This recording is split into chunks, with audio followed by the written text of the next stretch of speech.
Are you planning to sell your home in 2025? If so, I'm gonna recommend that you do it between January and May of next year for most people, and here are 4 reasons why.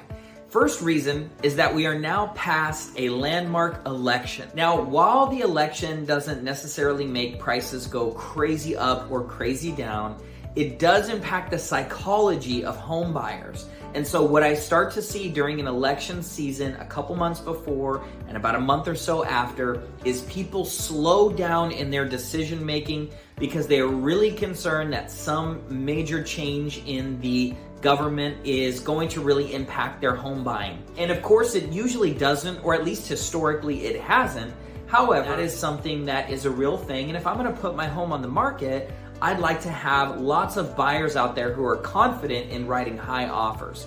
So that is reason number 1. Reason number 2 is that rates kind of hit their peak last year, and they've been pretty high this year in 2024.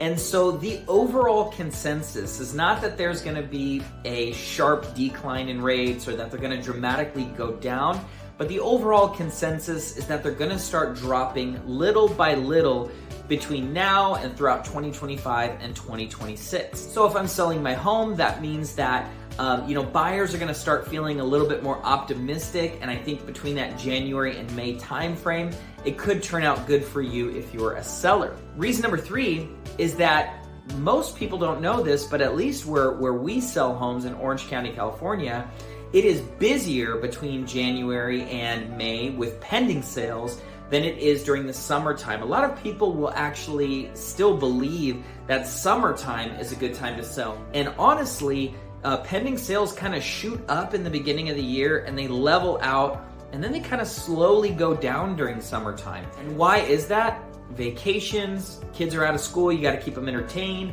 and people are just out having fun and not necessarily in full shopping mode. I would try to close if I can before summertime, which I don't have school-age kids yet, but I think that they kind of start summertime around June here is what I'm thinking. So that's the 3rd reason. And then the 4th reason is that we have had 2 years of record low pending sales. So pending sales have been on the decline for the last 2 years. Now prices haven't gone down because inventory has also been low, but I just feel like there's this overall sense that pending sales really can't get much lower than they are today. They're really, really low. There's not a lot of people who have been buying homes because of interest rates being so high. And what we generally see is that between January and May, kind of that end of winter and springtime, that people will get out there and start to think a little bit more ambitiously when they're buying and write higher offers on homes.